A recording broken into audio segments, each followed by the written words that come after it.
I'm a United Methodist pastor in California, in the Silicon Valley area of California. My church, Los Altos United Methodist Church, is large by California standards, not so large by standards of other parts of the United States.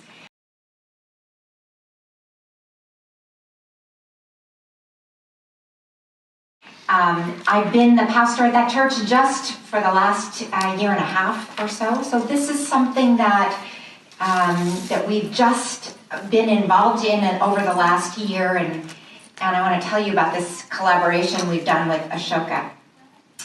I learned about Ashoka some years ago, and about these 4 qualities of change makers, innovators for the common good that Anne talked about. Empathy, the ability to work in teams, the kind of leadership that empowers other people, and creative problem solving. And I knew that one of the ways that Ashoka has leveraged its commitment to that work is that it has created a kind of an alternative accreditation system for colleges and universities, a network of change maker campuses all over the world. Campuses, universities that send their graduates out into the world with these qualities. And they gather together and they support one another's work, and they learn from each other how to do this work better. When I got to Los Altos United Methodist Church, a church that is full of people who are involved in tech work in Silicon Valley, I began to think, so how come there's not a network of change maker spiritual communities or change maker churches? Like there's a network of change maker campuses. And wouldn't it be possible for churches to see themselves as involved in this same kind of work? Seems to me that the church has a lot to learn from what Ashoka has learned over the 40 years of its life about how to change the world.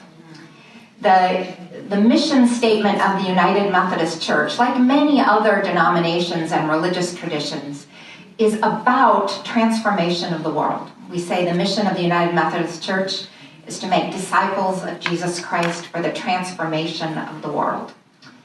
But we don't always know exactly how to transform the world. The assumption in that mission statement is that personal transformation leads to social transformation. But the mechanics of that we're not actually so clear on.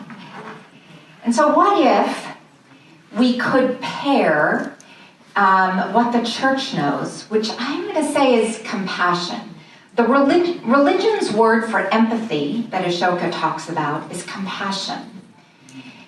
And the story of the tradition that is the root of our Christian tradition is the story of Jesus, which is about compassion. It's about lived out compassion. In fact, I think you could say that Jesus was a compassion-driven change maker. So what if we could take what we know from being immersed in the stories of the gospel as the church, that's what we do, and we put that together with what Ashoka knows about how to change the world using these other qualities of being: teamwork and diffused leadership and creative problem solving. And so we started a series of conversations about a year ago, and it turned out that Ashoka had been thinking about the possibility of collaborating with faith communities as well, only they hadn't had partners to do that with. So I said, we'll be your pilot project.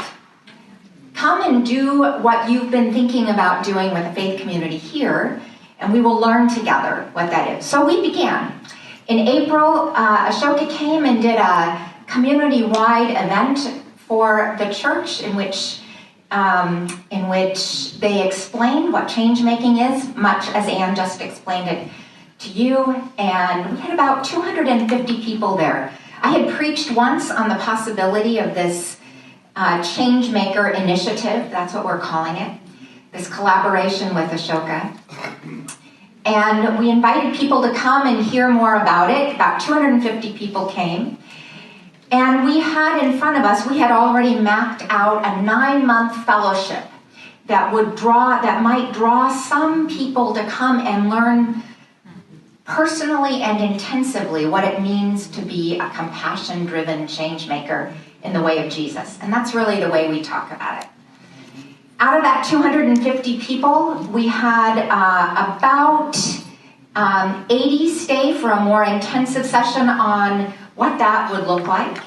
And then about 35 or 40 people applied to be Changemaker Fellows. And from that list of group of people, we went through a selection process with Ashoka, and we selected 26 Changemaker Fellows who ranged in age from 11 to 74. And each of them brought to that initial step a passion, that divine spark that Ann just talked about, something in the world they saw that is broken or isn't working right or isn't as inclusive as it could be. And that's the project that they brought with them to this project.